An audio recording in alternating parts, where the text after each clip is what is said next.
Welcome back here to Mighty Mech on YouTube. Once again, if you guys like the content I provide, then be sure to subscribe to the channel and be sure to hit the notification bell so you don't miss any of the upcoming videos we have planned, as we just wrapped up the Arizona Nationals and can look forward to next week's Winter Nationals out at Pomona. So if you want to stay up with all the news going on in the world of NHRA, then subscribe today so you don't miss any of the upcoming content. And without further ado, let's get into the video.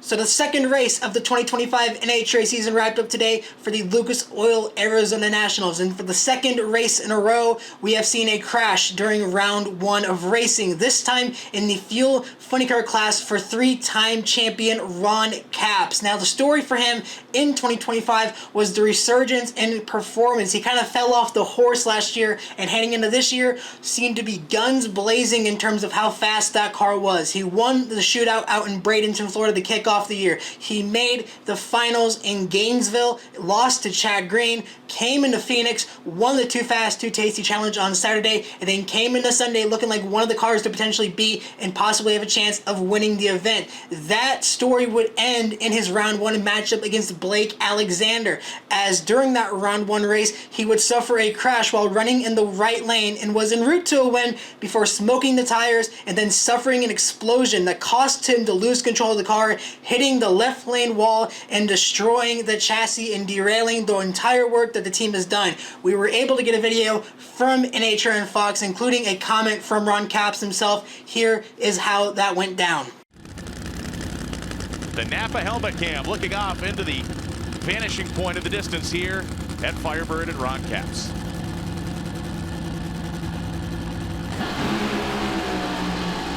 Alexander's going to give him a run for, a huge explosion for Capps. The body destroyed and Capps slams into the wall across the drag strip. My goodness. One of the most violent explosions we have seen in some time. This is the second in 2 years for Capps, who had that huge explosion in Seattle last year. You can see him bringing himself out of the roll cage. A tremendous impact as Capps is going to take a moment to gather himself here. Boy, Tony, it gave no warning. Well, they don't always give you an indication, and you can see Ron, there's no question that he's going to be banged up. The lateral hit, the lateral impact for these drivers are the worst. Fortunately, they have head padding. You can see he has all the proper equipment. And, Ron, physically, he's in good shape. You can see he's just trying to collect himself, but under his own power, out of the race car. Right now, he's just trying to evaluate and assess everything that he just experienced. Obviously a scary moment for Ron Capps and for everybody who witnessed that massive explosion. Ron, the big question is, are you okay, my friend, and what happened? I'm not sure. I know it did smoke the tires pretty quick, and it was quick. Last year's Seattle thing, I knew it was coming. We were pedaling, trying to get it down there, and it sounded terrible, and that was my fault. I don't know if I just didn't catch it in time, just didn't expect to smoke, and then didn't see Blake. But then it's just a blur. It banged so quick. So violent, and then it was a convertible again, but I had fire in my face. When it did it, it just started going left, and I'm living forces accident, right? I know it's coming. I had no control, moving pretty fast, and I know it's going to be bad. And sometimes when it's coming, it's going to be bad, and other times you feel like you're in control, but I just kept picturing John's accident. That was right in front of us in Richmond, so I just hung on and just tried to brace myself, and when it hit, I honestly didn't expect to be awake afterwards, like it was going that fast, and then I was still awake. So, the paddings, all the stuff that, Eric Medlen and forces accidents and all those things over the years have thankfully been fixed and upgraded so that I could be okay right now. I feel fine. We had a couple things that happened, as you could see there, came up by my feet, and no issues at all. So Simpson safety, all the stuff, but man, I'm sure I'm not going to want to watch it because it was just hang on and this is going to be bad. My family, everybody's here, and obviously I wanted to get out as quick as I can and wave to the camera so I know my mom at home and my dad and especially my wife and my kids are here. So, but yeah, thankfully everybody you start want to thank chassis builders and Toyota and the bodies and all the work that we do. So I'm bummed we lost, and I'm really bummed. Anybody want to throw some money? As a partner, want to come in? That's the second new car, Bruno, and I feel so bad for Guido and the guys. It's a lot of money these cars cost. Thank God we got Auto Care and Auto Parts and Toyota to help us. But we're a single car team, and we're just doing our best out here. So we'll be okay. Got a week, and I got the best guys in the world with auto care. So Napa boys will get it fixed. We can fix the car. We're glad you're okay. And to continue following the news of the mud flap situation in Top Fuel, only one team ran all of Sunday eliminations without the mud flaps on the dragsters, that being the John Force Racing team of Brittany Force. They were the only team to do it. They ran every single pass this weekend without the flaps on the cars. I also got questions, where did the flaps come from? This was an idea dating back to the 1990 season when teams tested using these kind of flaps on their tractors in the wind tunnel to move air to the rear wing, and the numbers that they saw in the tunnel was substantial enough to make them want to test this in real life. Don Perdome was one of the first people to do it. It started this crazy aerodynamic war of teams trying different ways to get it on there, and then we got to the unified design of what we see today. So that is where that came from. Other news as well, shout out to Mike Stavrinos, who won the Arizona Nationals today, completing the sweep of the weekend of the Gainesville rerun due to the rain back at the Gator Nationals, as well as this weekend's Arizona Nationals. He came into this event with no career NHRA Pro Mod wins and now leaves with 2. So congratulations to him, and here is the rest of today's pro highlights. In Pro Stock, the struggles for Elite Motorsports to kick off the season will continue on Sunday, as after having only 2 cars in the top half following qualifying, only Greg and Aaron Stainfield will make it past round 1 of eliminations, as all 3 Quadra brothers, Troy Coughlin Jr., Jed Coughlin Jr., and Eric Enders would all be eliminated. Mason McGahey would have an impressive win against Derek Kramer, as after spinning the tires on the start and shooting towards the center line, he would straighten it out and chase down Derek Kramer to make it to round 2. In round 2, Mason would have the same thing happen in his matchup against Matt Hartford, but lightning would not strike twice, as although he gave Matt a close fight, he would fall short as the hometown driver made it to his first semifinal round of the season. Greg Anderson would have an exciting round 2 race against Eric Latino. While firing the car for the burnout, the engine would backfire, causing a vacuum leak that would give Greg a higher RPM idle than usual. They would send Greg to the burnout and stage the car, but it was still a question on how the car would run. But nothing would stop Greg, as he would beat Eric off the line and outrun him to make his 3rd semifinal in a row. And in the semifinal would see 3 KB Titan cars and only 1 Elite Motorsports car, as Aaron Stanfield would be the last man standing. Matt Hartford's chances at a hometown win would end, as Dallas Glenn would take the win, and he would have a deja vu moment as Greg Anderson would defeat Aaron Stanfield, giving us our 3rd Anderson versus Glenn final in a row dating back to the NHRA finals.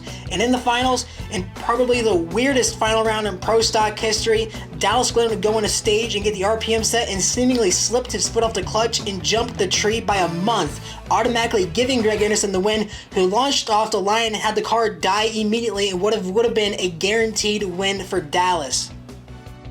In Funny Car, the big highlight out of round 1 was the Ron Capps wreck mentioned earlier. It was a devastating moment to watch, as you could see the vast improvements the team had made to start the season, and this has derailed everything. Other highlights would be a feel-good moment for Cruz Pedregon, who would score a much-needed round of victory against Alex Sejoria, who jumped the tree. In round 2, Bob Tasker III would continue to build momentum, as after falling short in round 2 at Gainesville, he would advance to the semis by defeating J.R. Todd. Paul Lee, who revealed that during morning prayer led by John Medlen, he asked Eric to be with them today. Paul Lee and his crew chief Johnny Lindbergh would both say that the atmosphere in the pit was different ever since that happened, and felt that today was their day, as they made it to the semis to face off against Tasca. On the other side of the ladder, both the JFR cars of Jack Beckman and Austin Prock would both advance to face each other as they chased JFR's 300th Funny Car National event win. And in the semifinals, the feel-good story for Paul Lee would continue, as Bob Tasker III would shut the car off early, allowing Paul Lee to coast to a final round appearance. Meanwhile, both the GFR cars would have a clean race down the track, where Austin Prock would score the win. And in the final round, on the 18th anniversary of Eric Medlen's passing, Paul Lee would stage the car deep and outrun Austin Prock, who smoked the tires, to capture his first career NHRA Funny Car Wally, with John Medlen on the line, and become the 96th driver to win an NHRA Funny Car. Lastly, in Top Fuel, Tony Stewart would once again advance out of round 1. Although he smoked the tires early and had to pedal the dragster to beat Sean Reed, he continues to build momentum for his team. Doug Coletta beat Travis Shoemake, but Shoemake would record his career best speed as he would break the 330 mile an hour barrier, and Jasmine Salinas, who was frustrated after Q2 due to jumping the tree, corrected her mistake as she would advance out of round 1 by defeating Clay Milliken. In round 2, Jasmine Salinas would show that her round 1 win wasn't a fluke as she would face off against the last race winner Antron Brown and would outrun him to make back-to-back semifinal appearances. Tony Stewart would again smoke the tires in his round 2 matchup against Brittany Force, but would shut the car off as Brittany scorched down the track to take the round win. In the semifinals, Deja Vu would strike for Jasmine Salinas as again she would face a Coletta car in the semifinals, this time being Doug Coletta. She would have a clean run down the track, but a poor reaction time would prevent her from having a chance at making her first final round. Brittany Force would lose the chance at making the final round, as although she had been on a roll all afternoon, something would break during the burnout and cause a leak on the starting line, forcing the team to shut the car off and giving Sean Langdon a solo run to make it the back-to-back semis to kick off the season and securing a Coletta Motorsports win in Top Fuel. And in an all-Coletta final round, Sean Langdon would beat Doug Coletta off the line and go back-to-back in Arizona to capture his first win of the season with the fastest ET of race day with a 372. And as always, we have highlights to show courtesy for friends from NHRA and Fox. Let's take a look at them, and then we can wrap up and look forward to next week's race in Pomona, California.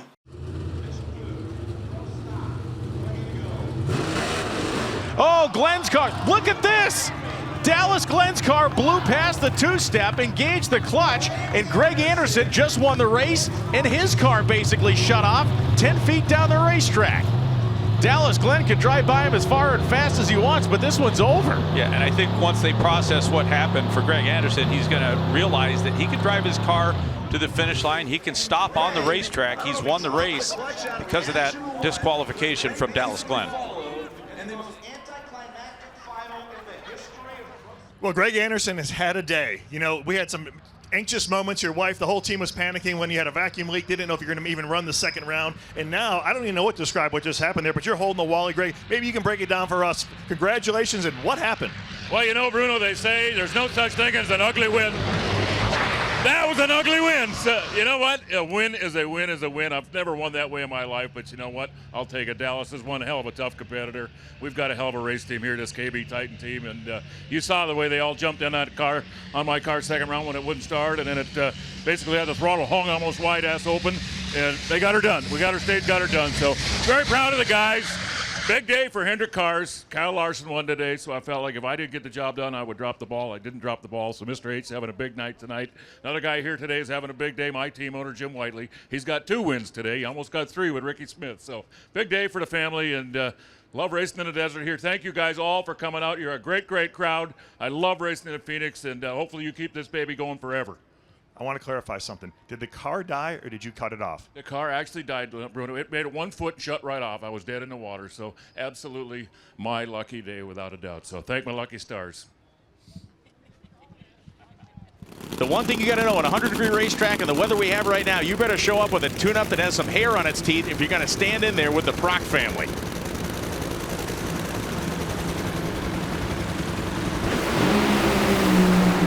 Paul Lee is going to win the first drag race of his life in a Nitro funny car. 4:03 for Paul Lee. A great win for this team. 313 miles an hour. My goodness, what a breakthrough. What a breakthrough for this guy. Here with John Medlen, has done so many things in your career. You've now helped deliver a win to Paul Lee. How much went into this victory? Breathtaking to me. It's a big deal because this is the anniversary of Eric passing away this day today. And we saw more 4s on that scoreboard than I've ever seen in my entire life. So I think he just took his thumb and he pushed that car right into the winner's circle. Amazing moment, and I know you have deep feelings about that, Eric being here today, and now you have scored a win. We are thinking of you. Tremendous victory. Congratulations, John. Fantastic. Thank you. Brian, and he just said off camera, I had a feeling about today as the Wally goes in the hands for the first time ever for Paul Lee. Thank you.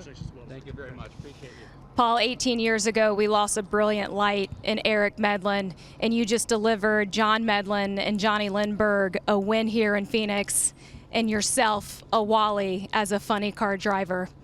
Could you have scripted it any better for yourself? I don't think so. I think this is like a dream come true. I mean, today was just surreal. I mean, the whole pit was calm. We were calm all day. We prayed that Eric was with us, and he was. And I'm going to tell you something. This trophy is going right to John Medlen on the starting line because we are blessed to have a guy like him still in the sport and helping all our young guys learn the sport of drag racing. So God bless John, and thanks to all our partners, Mainline Sales, McLeod, FTI, Gates, Redline Oil, Justice Brothers. This is for you guys. Thank you. Yeah.